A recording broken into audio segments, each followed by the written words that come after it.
আজ আমি শেয়ার করব কালো ছোলার এই রেসিপিটা। এই রেসিপিটা অনেকেই ছোলার ঘুগনিও বলে থাকেন। এই রেসিপিটা রুটি, পরোটা, লুচির সাথে খুব ভালো যায় এবং খেতেও দারুণ হয় এবং হেলথের জন্যও খুব ভালো। আসুন তাহলে রেসিপিটা দেখে নেওয়া যাক। এই রেসিপিটা আজকে বানাবো বলে আমি রাত্রিবেলায় ছোলাগুলোকে ভিজিয়ে রেখেছিলাম। যখনই আপনারা মনে করবেন যে এই রেসিপিটা বানাবেন, মিনিমাম 7 থেকে 8 ঘন্টা আগে ছোলাগুলোকে ভিজিয়ে দেবেন। তাহলে ছোলাগুলো খুব ভালো ভিজে যাবে। এবার আমি জল শুদ্ধ ছোলাকে প্রেসার কুকারে দিয়ে দিলাম এবং তারপরে সামান্য একটু জল দিয়ে এবং নুন দিয়ে এটা সেদ্ধ হওয়ার জন্য বসিয়ে দিলাম। মিনিমাম 5 থেকে 6টা সিটি দিলেই ছোলা খুব ভালো সেদ্ধ হয়ে যাবে। দেখুন এখানে ছোলাটা কি সুন্দর সেদ্ধ হয়ে গেছে। এই রকমই সেদ্ধ করতে হবে। এবার আমি ছোলার রেসিপি বানানোর জন্য এখানে আলু কেটে নিচ্ছি। আলু আমাদের এই ছোলার রেসিপিতে খুব ভালো লাগে, তাই জন্য আমরা দিই। অনেকে আবার দেন না। সেটা আপনারা আপনাদের পছন্দ মতন দিতেও পারেন, আবার স্কিপ করতে পারেন। এবার আমি কড়াইয়ের মধ্যে সর্ষের তেল নিয়ে নিচ্ছি এবং সর্ষের তেল গরম হলে এখানে ফোড়ন দিয়ে দিচ্ছি তেজপাতা এবং শুকনো লঙ্কা। তারপর কেটে রাখা পেঁয়াজ আর লঙ্কা এখানে দিয়ে দিলাম। পেঁয়াজ লঙ্কা একটু ভালো করে ভাজা হয়ে গেলে এখানে 2 চামচের মতো আদা রসুন বাটা দিয়ে দিচ্ছি। এবার ভালো করে ভেজে নেব। সবগুলোর কাঁচা গন্ধ ভালো করে কেটে গেলে এখানে আমরা দিয়ে দেবো কেটে রাখা টমেটো। ভালো করে টমেটো দিয়েও এবার কষিয়ে নিতে হবে এবং টমেটো যতক্ষণ না পর্যন্ত গলে যাচ্ছে ততক্ষণ পর্যন্ত আমরা কষিয়ে নেব।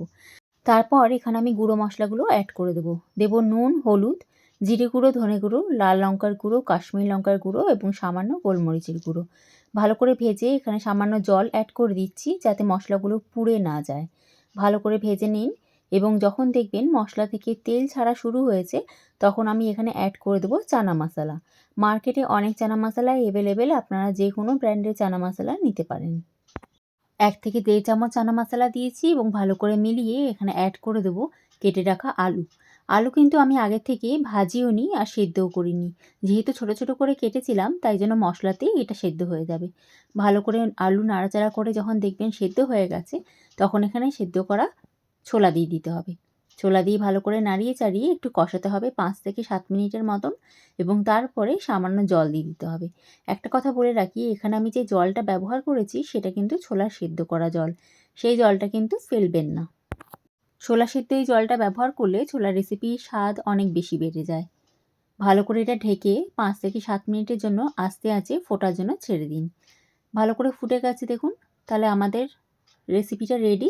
গরম মশলা দিয়ে নাড়িয়ে চাড়িয়ে নামিয়ে নিন। আমি রুটির সাথে সার্ভ করেছিলাম সেদিনকে। পরোটা বা লুচির সাথেও অসাধারণ যায় এই রেসিপি। একবার ট্রাই অবশ্যই করবেন, আশা করি আপনাদের খুবই ভালো লাগবে। এবং যারা হেলথ কনসিয়াস তাদের জন্য তো ছোলা খুবই উপকারী। এই রেসিপিটা অবশ্যই একবার ট্রাই করে দেখবেন, আশা করি আপনাদের ভালো লাগবে। পুরো ভিডিওটা দেখার জন্য আপনাদেরকে অসংখ্য ধন্যবাদ।